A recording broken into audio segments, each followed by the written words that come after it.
We had this idea to start using this old factory as something. Every time we came up with a game plan, we always wanted to build cars.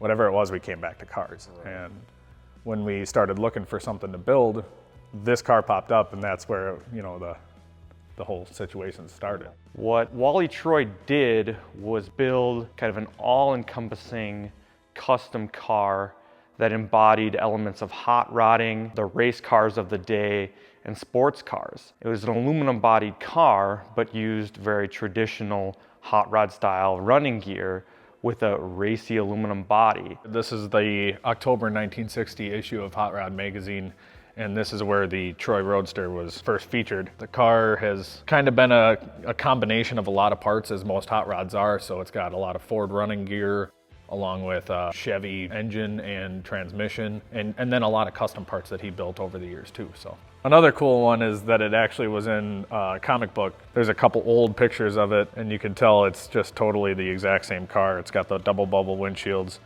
and one of the things prior to the restoration was the tire in the back hatch, but there's a couple good shots of it. So we chased this car for probably 5-6 years trying to get it, and kind of started with this as our main focus. And it started with a photo, and my dad found the photo and said, look at how beautiful this car is, how simple this car is. We could build this. Foolishly saying that, we found out that there's a whole lot more to it than just, yeah, we can build a car. But luckily, with a lot of great friends and a lot of great people, we were able to make it happen. Popped up at the Monterey auction, and we had a friend out there who kind of worked the deal for us and got it taken care of. And then it came back, and 2.5 months later, we had 3D scans, and we were designing chassis and getting rolling on that. So when we first got the car, it was, you know, something that we had chased for a long time, and it was so cool. When we got it, we realized it looks cool, but it drives and handles and performs like a 1959. When we went to build the new version of the car, we basically said, all right, let's start with a clean slate, make this thing drive like a brand new car. Nothing old will be used. It's going to be brand new parts all the way through.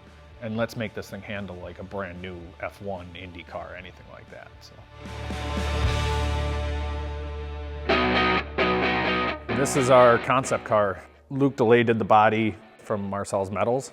Joe Scarbo from Scarbo Engineering had done all the work for the chassis, the suspension, all that. He designed all that. This car, we had a lot of help getting started because at the time, we weren't a shop, we weren't anything. This car was built in conjunction with Scarab Motorsports out of Kansas City.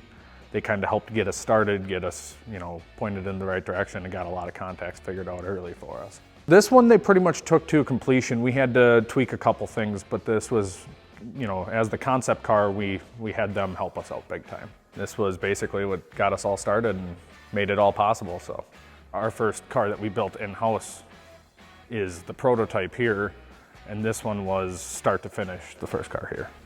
This car was actually being built as that car was being finished. So we were already rolling pretty well along by the time that one was getting packaged up. So this one took about a year. So the start of the process, trying to work through all the bugs and figure out how to build cars, was about a year's worth of time frame. It's a full tube frame chassis, pushrod independent coilovers, Willwood brakes all the way around. It's an LS3. This one's 495 horse. We also have a 525 horse version. The car weighs 2,200 pounds with a full tank of fuel. It's absolutely a rocket ship. We went with a Nardi steering wheel with our own custom center cap. It's got Stuart Warner gauges, our custom switch panel. Transmission is a Tremec T56 6-speed, and the rear differential is a Cadillac CTSV. All GM parts, all brand new parts, so that anything is easy to go down to any GM store and pick up any parts you need. Even the uprights are Corvette C5, so that we can run standard ball joints, all that, but then our own custom suspension from there. I do not have a metal shaping background. I know just enough to probably be dangerous only to myself. I have hobbyist mechanic skills, and I can do some hobby type welding, but nothing that I consider good enough quality for these cars. Those guys do a much better job than anything I can do. Yeah, Mike and Brad are the fabricators and the drive behind the work in the shop. They pretty much take care of everything on the fabrication side of it, on the mechanic side of it, and their skills are second to none. It all starts right here with our jig table.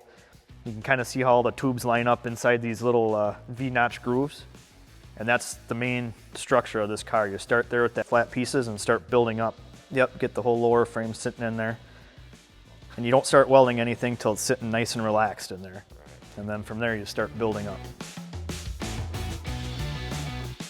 So in this area right here, this pretty much builds 90% of this chassis right here. This tube bender from Baileigh is an awesome piece of equipment. I love the great big dial on here. You can actually see the degrees that you're bending to. Couple tube notchers. This belt sander works really good for dialing in. It's really precise. Got an end mill over here. That's a nice tool too. We use it mostly for a good solid drill press at the moment. I got a lot to learn on it yet, but really nice tool. Bandsaw from Baileigh. This is really nice. We use this daily all the time. This thing's got some nice features on it. If you happen to break a blade, you can weld it back together and reuse it. Or if you got a really long piece and all of a sudden you get stuck where, oh crap, I can't get it out, you can cut it and then put it back together. You have over here? From Baileigh, we have a foot stop shear. Use that on the daily. And then here we have the magnetic brake 4-footer. That's a great tool to use. We usually use aluminum for our cars, but if you do use sheet steel, because it's magnetic, freaking awesome. This is one of their presses. We got louvers, we got different dies for like lightning holes. We have a 3-inch and a 5-inch louver. Here we have the English wheel. Just getting going here. It's a good machine to have.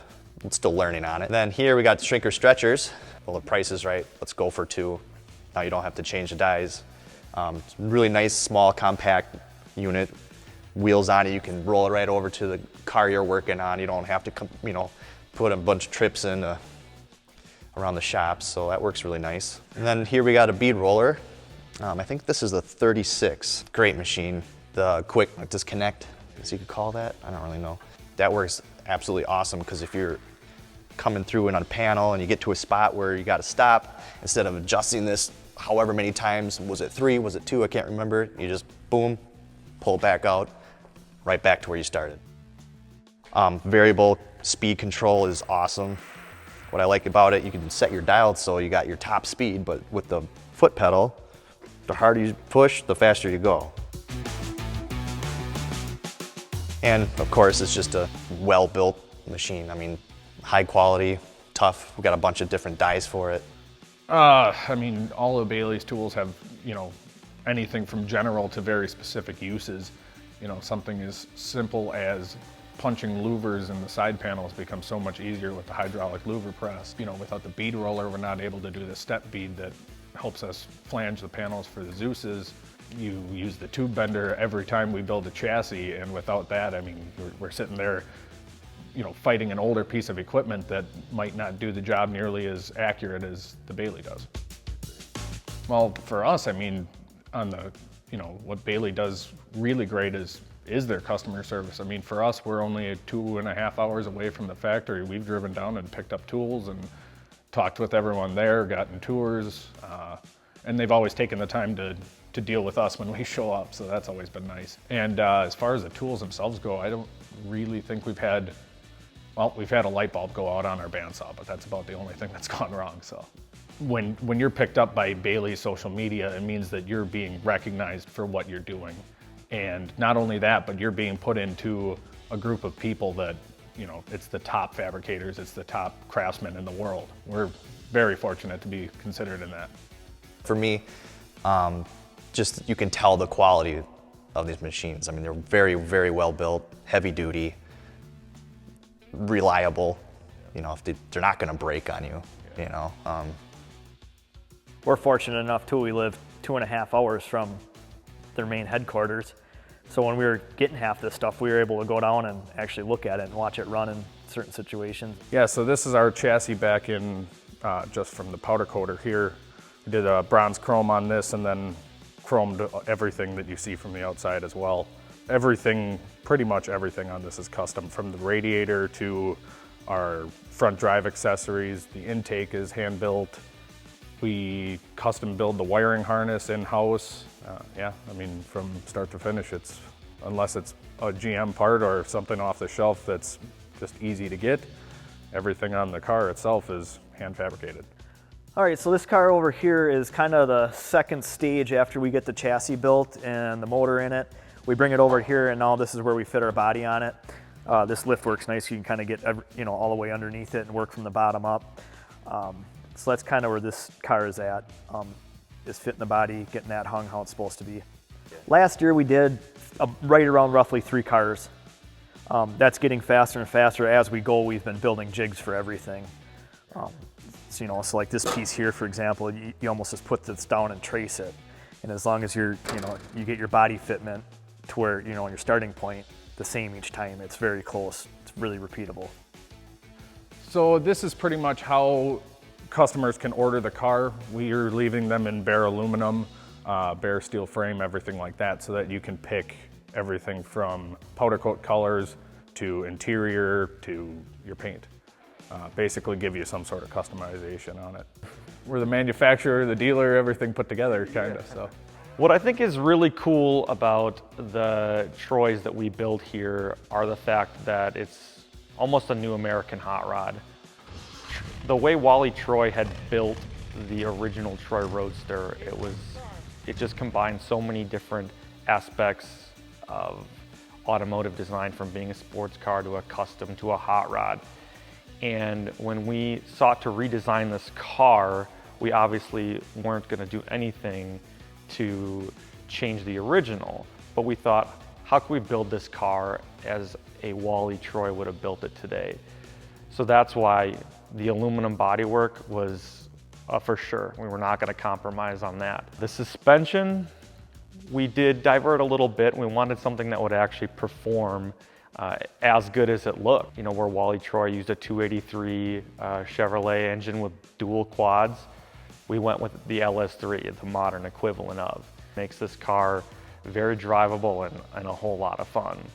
I would say the legacy that I would like this company to leave behind is being able to bring cars to light that most people don't get the chance to drive or see or anything like that. We want to build stuff that looks old, drives brand new, and is attainable for a lot of people, where going out and buying $1 million Indy car that you can only put on a racetrack isn't necessarily something that anyone can do. These are street legal Indy cars. You hop in and drive them wherever you want, and everywhere you go, people just are blown away by them. The other thing is that we're trying to help the small town community that we're in, and so we've really tried to hire local craftsmen. We've employed a lot of groups from the area, or at least the Midwest, that also help the town of Three Lakes out a bunch, so we try to keep things as local as possible. These cars, aside from being just really great handling, also do insanely good burn outs.